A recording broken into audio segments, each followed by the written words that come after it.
Radio சிட்டியின் பக்தி studio. இன்னைக்கு நம்ம பேச போறது சில முக்கியமான கோவில்களை பற்றி. இன்னைக்கு காலகட்டத்தில் நமக்கு எல்லாருக்கும் தேவைப்படக்கூடிய ஒரு விஷயம் அப்படின்னா நல்ல ஆரோக்கியம், நோய்வாய் இல்லாத ஒரு வாழ்க்கை அப்படிங்கிறது தான் இன்னைக்கு எல்லாருமே எதிர்பார்க்கக்கூடிய ஒன்று. அப்படி ஆயுளையும் ஆரோக்கியத்தையும் தர்றதுக்காக நம்ம தரிசனம் பண்ண வேண்டிய கோவில்கள், சில கோவில்களை பற்றி தான் பேச போறோம். முதல்ல நம்ம பேச போறது திருக்குறுக்கை கோவிலை பற்றி. இங்க யோக தட்சிணாமூர்த்தியினுடைய நெற்றிக்கண்ல இருந்து வெளிப்பட்ட தீப்பொறியால மன்மதன் எரிந்து சாம்பலாகி விழுந்தார். அந்த இடம் தான் இந்த திருக்குறுக்கைன்னு சொல்லுவாங்க. இங்க காமதகன வீரட்டேஸ்வரர் கோவில் இருக்கு. மன்மதனினுடைய மனைவியான ரதி திருக்குறுக்கையில வீட்டிற்கக்கூடிய இறைவனை பூஜை பண்ணி கணவனுக்கு உயிர் கொடுத்து அருளுமாறு வேண்டினா. அதன்படி மன்மதனை ரதியினுடைய கண்களுக்கு மட்டுமே புலப்படக்கூடிய வகையில ஈசன் உயிர்ப்பித்து கொடுக்கிறார். இந்த திருத்தலம் தான் மயிலாடுதுறைக்கு பக்கத்துல இருக்கக்கூடிய திருக்குறுக்கை. இங்க போய் வேண்டிக்கிறவங்களுக்கு ஆயுள் பலம் அதிகரிக்கும்னு சொல்லுவாங்க. அடுத்ததாக திருக்கடையூர். இது நம்ம எல்லாருக்குமே தெரிந்த ஒரு திருத்தலம். ஏன்னா திருக்கடையூர்ல பார்த்தா இந்த 60வது கல்யாணம், 70வது கல்யாணம் எல்லாம் ரொம்ப விசேஷமாக பண்ணுவாங்க. இந்த திருத்தலமும் மயிலாடுதுறைக்கு பக்கத்துல தான் இருக்கு. இங்க காலசம்ஹார வீரட்டேஸ்வரர் கோவில் இருக்கு. 16 வயதிலேயே இறந்து போயிருவான்னு சொன்ன மார்க்கண்டேயனுடைய உயிரை பறிக்க வந்த யமதர்மன். ஆனால் மார்க்கண்டேயன் தஞ்சமடைஞ்சது எங்க அப்படின்னாக்கா ஈசனினுடைய திருவடியை. இந்த காலன் வீசின பாச கயிறு மார்க்கண்டேயனோட சேர்த்து சிவலிங்கம் மேலேயும் விழுந்துருது. உடனே கோபம் வந்துருது சிவபெருமானுக்கு. யமதர்மனை காலால எட்டி உதைக்கிறார், சம்ஹாரம் செய்கிறார் அப்படின்னு தல வரலாறுல சொல்லப்பட்டிருக்கு. அதனால அப்படி யமதர்மனையே காலால எட்டி உதைத்த ஒரு திருத்தலம் அப்படின்னா இந்த திருக்கடையூர். அதனால இங்க வந்து வேண்டிக்கிறவங்களுக்கு ஆயுள் பலம் அதிகரிக்கும். அதனாலதான் இந்த சஷ்டியப்த பூர்த்தியோ பீமரத சாந்தியோ அல்லது சதாபிஷேகமோ இங்க வந்து செஞ்சுக்கிறாங்க. இப்ப அடுத்ததாக திருவாரூர். ரொம்ப பெரிய கோவில், ரொம்ப பெரிய தேர் இல்லையா? கன்றை இழந்த தாய் பசு ஒன்று ஆராய்ச்சி மணியை அடிச்சு நீதி கேக்குது. நீதி எல்லா உயிர்களுக்குமே பொதுவானது அப்படிங்கறத உணர்ந்த மனுநீதி சோழன் தவறு செஞ்ச தன்னுடைய ஒரே மகனை தேர் சக்கரத்துல இட்டு மரண தண்டனை கொடுக்கறதுக்கு உத்தரவிடுறார். ஆனா அந்த தண்டனையை நிறைவேற்ற யாருமே முன் வரல.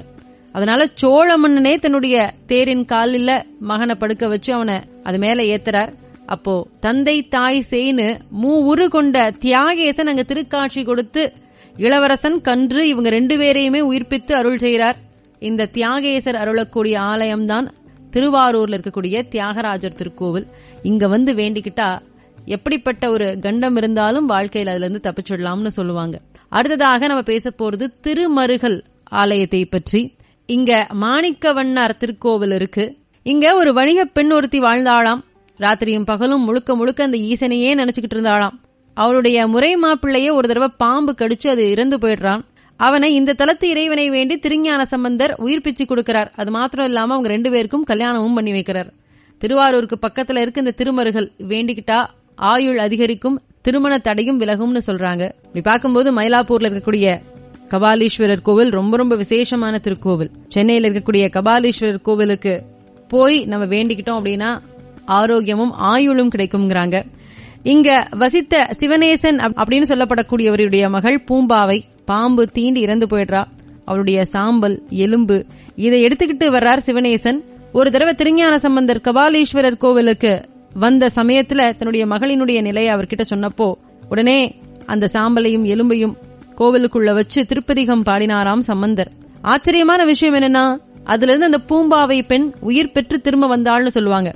அப்படி சாம்பலாகியும் எலும்பாகியும் போனவளையே உயிர்ப்பித்து கொடுத்த ஒரு திருத்தலம் இந்த தலம். இந்த தலத்து இறைவன் அப்படிப்பட்ட அருட்கடாட்சம் புரியக்கூடியவர்.